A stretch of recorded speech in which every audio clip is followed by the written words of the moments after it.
इस समय हम गोपाल शेट्टी के साथ में हैं। गोपाल शेट्टी बोले तो जीत की गारंटी। 70 साल की उम्र है, 35 साल का इनका करियर है, 3 बार नगर सेवक रह चुके हैं, 2 बार एमएलए रह चुके हैं, 2 बार सांसद रह चुके हैं। एक बार भी कोई भी चुनाव इन्होंने हारा नहीं। पिछली बार उत्तर मुंबई में ये सारथी की भूमिका में थे।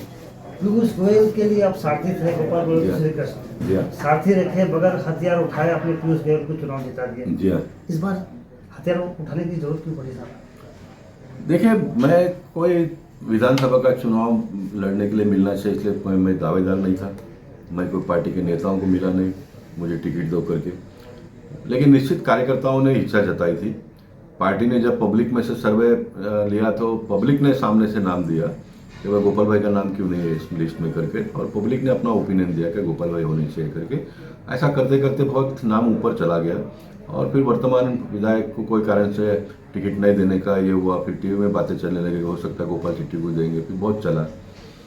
और जब मुझसे पूछा गया तो मैंने वर्तमान विधायक के साथ में और 2 लोगों का नाम दिया था। पार्टी ने 3 लोगों का नाम पूछा था, तो उसमें से न देते हुए पिछली कई बार के बारे में भी पब्लिक और जनता में और कार्यकर्ता में नाराजगी थे। बोरली में हर बार बाहर का उम्मीदवार को एक्सपेरिमेंट किया जाता है करके, लेकिन एक पार्टी के नेता करके मैं उनको समझाने का काम करता था।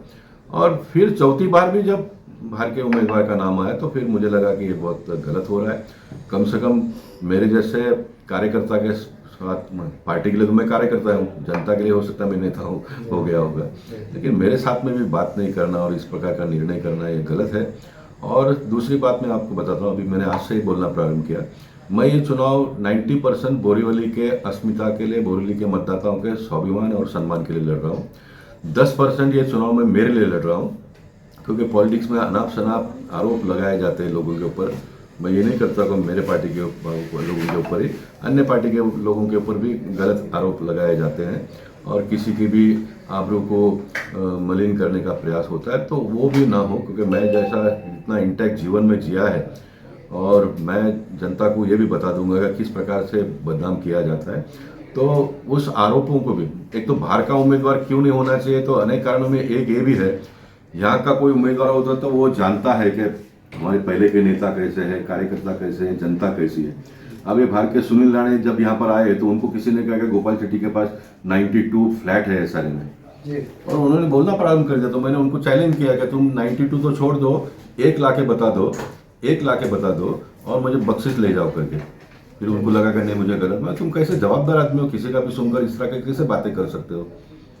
तो इस प्रकार का बाहर का आदमी जब आता है तो इस प्रकार के आरोप लगाना प्रारंभ करते हो।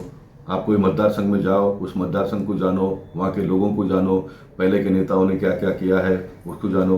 राम नाईक ने जिन्हें किस हालात में यहाँ पर काम किया हो तो हम जूने लोग जानते हैं ना। जब लाइट नहीं हुआ करती थी, रास्ते नहीं हुआ करते थे, टॉयलेट का नाम नहीं था, तो मुंबई से टॉयलेट सिटी करके राम नाईक जी ने उन दिनों में मुद्दा उठाया था। अब यहाँ आज आने वाले नेता तो सब हाई फाई देखेंगे और बातचीत करेंगे, तो कैसा चलेगा, कैसे चलेगा। गोपाल जी, मैं आपको रोकना चाहूँगा। राम और कृष्ण की जब बात होती है तो राम नाईक ने उत्तर मुंबई को बनाने में बहुत महत्वपूर्ण योगदान दिया। राम नाईक के बाद वो जिम्मेदारी उठाई गोपाल शेट्टी ने। गोपाल शेट्टी ने पूरा एरी चोरी का जोड़ लगा के उत्तर मुंबई को बहुत ही सिक्योर सीट बना दी। ये होने के बावजूद मोदी जी को खुद पीयूष गोयल जी को यहाँ से उतारना पड़ा। ये भी बाहरी कैंडिडेट थे, उनको भी आपने जिताया। कैसा लगा जब उन्होंने आपके लिए बात नहीं करी? नहीं, देखिए, जब देश के प्रधानमंत्री ने घर संसार छोड़कर देश के काम में वो लगे और देश के प्रधानमंत्री ने इच्छा जताई कि पीयूष गोयल ने यहाँ से लड़ना चाहिए, तो मेरे लिए और हम सब के लिए गर्व की बात थी कि देश के प्रधानमंत्री का इतना विश्वास है उत्तर मुंबई के ऊपर। तो देश के प्रधानमंत्री जब तीसरे बार प्रधानमंत्री बनने वाले थे तो उनकी मन की इच्छा को पूरा करना तो पार्टी के कार्यकर्ताओं का काम ही है। मतदाताओं का तो उसके बाद भी जवाबदारी आती है, तो उसको हमने स्वीकारा ना। और सब मन मार कर भी मेरे पार्टी के बाकी सारे लोग किस प्रकार का रवैया अपना रहे थे उन दिनों में, वो सब मैंने अपने नज़दीक से आंखों से देखा है ना। लेकिन उन सारे बातों को अनदेखा करके, जब आपको एक बहुत बड़ी लड़ाई लड़नी होती है तो छोटी बातों को अनदेखा करना पड़ता है। वो करके हमने लड़ाया, जिताया, सब हो गया ना। जिताया ने, मैंने मेरा काम किया, मतदाताओं ने अपना काम किया, लेकिन मैंने मेरा काम तो निष्ठा से किया ना, किया मैंने। गोपाल जी, इस बार अपने हथियार अपने उठा लिए, काफ़ी प्रेशर भी आ रहा है आपके ऊपर, आगे बढ़ चुके हैं। जी, पीछे हटने का कोई चांस? बिल्कुल नहीं। मैं कोई भी काम करता हूँ तो सोच समझ के करता हूँ। मुझे बड़ा दुख होता है जब ये मैंने निर्णय किया लेकिन ये निर्णय करने के पीछे का मेरा मकसद क्या है, उसके पीछे का हेतु क्या है, ये भी मैं बहुत स्पष्ट कर रहा हूँ।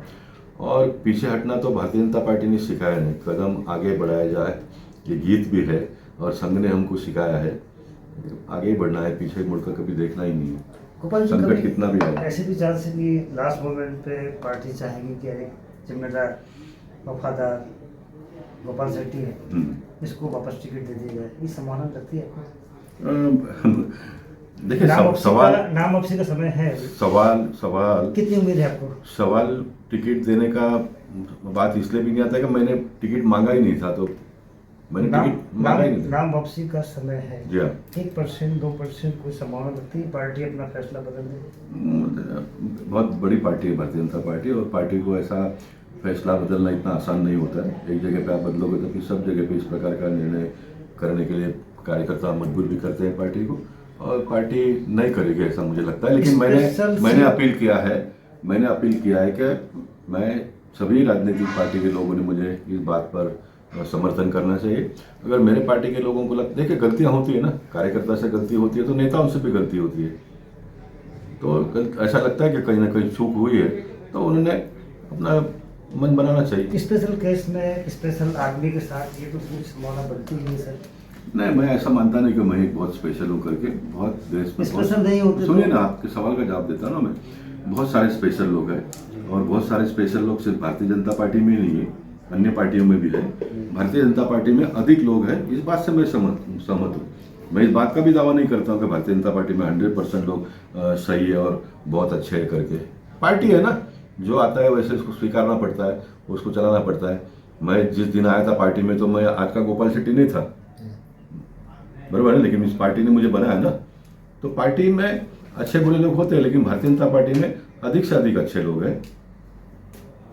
बाकी पार्टियों की बात की जाए तो जैसे शिवसेना है, आपकी विचारधारा की पार्टी है, कहीं से कोई संभावना, कोई आपसे गठजोड़ करने की कोशिश कि भाई हमारा मुझे वहाँ से ऑफर आया कि आप हमारे चिन्ह पर लड़ो करके। मैंने कहा कि नहीं, मैं पार्टी या भारतीय जनता पार्टी को भी मैं छोड़ नहीं रहा हूँ, उस विचारधारा को मैं छोड़ नहीं रहा हूँ। अगर मैं अन्य पार्टी में जाकर चुनाव लड़ता तो मुझे चुनाव लड़ना ये प्रायोरिटी है, ये सिद्ध होगा। इसलिए मैं पार्टी में आकर चुनाव नहीं लड़ूंगा। आपको लगता है कि मेरा मुद्दा सही है, मेरा इतना लंबा कैरियर बहुत अच्छा रहा है, तो एक अच्छे आदमी को न्याय मिलना चाहिए, ऐसा आपको लगता है तो आप मुझे समर्थन करिए। तो मुझे लगता है दर्शकों की जानकारी के लिए एक बार फिर कंफर्म करना चाहूँगा, आपने क्या उद्धव जी की तरफ से आपको ऑफर आया है? नहीं, नीचे के नेताओं ने बातचीत किया है। अगर कोई बड़ा नेता ने फ़ोन करके बातचीत किया भी होगा तो उसको डिस्क्लोज करना नहीं चाहिए, ऐसा मैं मानता हूँ। मैं मानता हूँ कि एक बड़े नेता ने मुझे फ़ोन करके अगर मुझसे बात की है तो मैं एक बहुत छोटा व्यक्ति हूँ, मैंने उनका सम्मान करना चाहिए, मैंने उस बात को डिस्क्लोज नहीं करना चाहिए, ऐसा मुझे लगता है। जहाँ तक महाराष्ट्र की स्थिति के सवाल है, एक सीट बड़ी इंपॉर्टेंट है साहब, क्या होगा पता नहीं, लेकिन जो भी होगा निर्णायक होगा, और एक सीट बड़ी किरदार निभाएगी। इनकेस अगर भविष्य तो खैर बहुत लंबा है, थोड़ा 10-15 दिन की बात है, आपकी जरूरत होगी तो पार्टी को सपोर्ट करेंगे, भाजपा को? देखिए, लोग भारतीय जनता पार्टी को तो सपोर्ट करने का मौका, बात सुन लीजिए जी, तो सबसे पहला करूंगा जी, क्योंकि जिस पार्टी ने मुझे बनाया है, हाँ। मेरे एक मुद्दे, मैंने बोला ना, मैं भारतीय जनता पार्टी की विचारधारा को नहीं छोड़ रहा हूँ, विचारधारा को नहीं छोड़ रहा हूँ मैं जी। उसके लिए तो मेरे पार्टी के लोगों को मुझे समझाने की आवश्यकता भी नहीं पड़ेगी साहब जी। क्या बात करते हो? जिस पार्टी ने मुझे यहाँ तक पहुँचाया जी, उस पार्टी के हर कदम के साथ में चलना ये मेरा फर्ज बनता है। लेकिन जो निर्णय प्रोसेस गलतियां कुछ नेताओं से होती है तो उसको करेक्शन मैं करूंगा, नहीं करूंगा तो आने वाले दिनों में बड़ा खामियाजा भुगतना पड़ेगा, कोई भी पार्टी को, मेरे पार्टी को नहीं, सभी पार्टियों को। तो इसको कहीं ना कहीं लोगों ने, कार्यकर्ताओं के भावनाओं का कदर करना चाहिए। आप चुनाव इसलिए लड़ रहे हैं कि आपकी बोली जनता को हिसाब मिले, उनके लिए अच्छे से लड़ पाए। एक संभावना ये भी बनती है कि अगर महाविकास आघाड़ी की सीट सरकार अगर आती है, आपसे समर्थन मांगती है, समर्थन देंगे, ये बोली की जनता की खातिर हो सकता है आपको प्रलोभन भी दिया जाए कि आप मंत्री बन जाइए, हमें सपोर्ट करिए, क्योंकि मैं जहाँ तक जानता हूँ एक सीट बड़ी इंपॉर्टेंस है इस समय। जहाँ तक भारतीय जनता पार्टी की बात है उसको मैंने बहुत स्पष्ट कर दिया है, और सभी बातों का उत्तर आज देने की आवश्यकता नहीं है ना, आज देने की आवश्यकता नहीं। ये कोई दुकान में से कोई चीज़ तो खरीद कर आपको जाना नहीं है, जिताना है तो जनता के हाथ में, जिताना है तो जनता के हाथ में ना, जीत जाएंगे। ऐसी कोई परिस्थिति खड़ी हो जाती है महाराष्ट्र के सामने तो फिर महाराष्ट्र के हित के लिए जो भी करना, मैंने नहीं सभी ने करना चाहिए, वो करेंगे।